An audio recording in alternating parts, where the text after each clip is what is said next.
অপহরণের নাটক মঞ্চস্থ করে রাজধানীর পুলিশকে অপদস্থ করা এবং শহরের শান্তি শৃঙ্খলা পূর্ণ পরিবেশকে বদনাম করার অপচেষ্টার অভিযোগ উঠেছে মেলার মাঠের ডেকোরেটর গৌতম সাহার বিরুদ্ধে।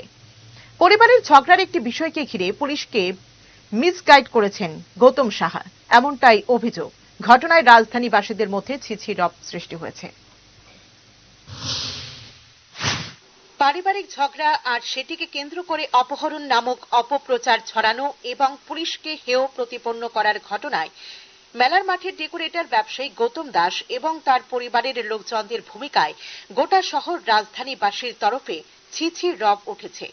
অভিযোগ, গত দুদিন ধরে সম্পূর্ণ পরিকল্পিতভাবে রাজধানীর পুলিশ এবং স্থানীয় প্রশাসনকে মিসগাইড করার চেষ্টা করেছেন গৌতম দাস এবং তার পরিবার। অনেকটা যেন ইয়ার্কি সুলভ মনোভাব। সবকিছু জেনে শুনেও অপহরণের নাটক তৈরি করে নিজে অদ্ভুত আত্মতৃপ্তি করিয়েছেন, যার কারণে নিরপরাধ এক যুবককে পুলিশ থানায় আটক করে রেখেছিল। ওই যুবক ও তার পরিবারের লোকজনদের মানসিকভাবে ব্যতিব্যস্ত করে তুলেছিল। একই কারণে আগরতলা শহরের প্রাণকেন্দ্রে আতঙ্কের পরিবেশ সৃষ্টি হয়েছিল।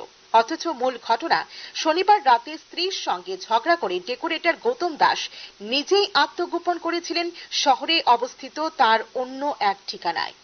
এই ঘটনার পর তার পরিবারের লোকজন থানায় এসে গৌতম সাহার অপহরণের নাটক মঞ্চস্থ করেন। পশ্চিম থানার পুলিশ সহ পশ্চিম জেলার পুলিশ সুপারকেও এরা চরম বিভ্রান্ত করে ছাড়ে, যথেষ্ট মিসবিহেভ করে। থানায় মিসিং ডায়েরি করার পর কেন গৌতম সাহাকে পুলিশ উদ্ধার করতে পারছে না, এ নিয়ে তার পরিবারের লোকজন পুলিশকে নানান গালিগালাজ পর্যন্ত করে। শেষ পর্যন্ত ইয়ার্কি সুলভ মনোভাব দেখিয়ে বাড়িতে চলে আসেন গৌতম সাহা।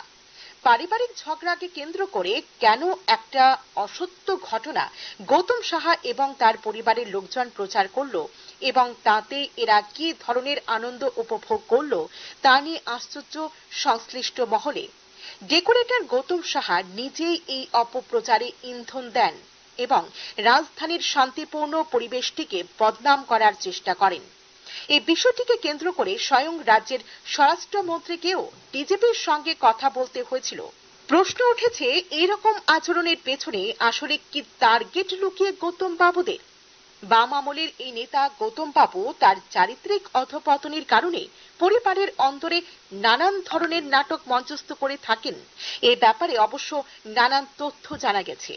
ইনি নিজে প্রায়শই থাকেন নেশাগ্রস্ত অবস্থায়। এবার তার পারিবারিক কেচ্ছা কাহিনীকে ফানি গেমের মতো রাজধানী পুলিশের কাছে তিনি নিজেই নিয়ে গেলেন।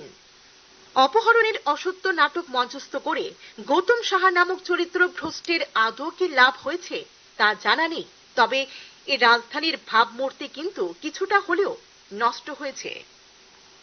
Bureau report, headlines Tripura national. মেলার মাঠ এলাকার সাউন্ড ব্যবসায়ী গৌতম সাহাকে অপহরণ করা হয়েছিল বলে গতকাল বিভিন্ন সংবাদ মাধ্যমে খবর প্রকাশিত হয়েছিল। এই খবর শোনা মাত্রই রাজ্যের স্বরাষ্ট্রমন্ত্রী তথা মুখ্যমন্ত্রী এই বিষয়ে প্রয়োজনীয় ব্যবস্থা গ্রহণের জন্য পুলিশ প্রশাসনকে নির্দেশ দেন।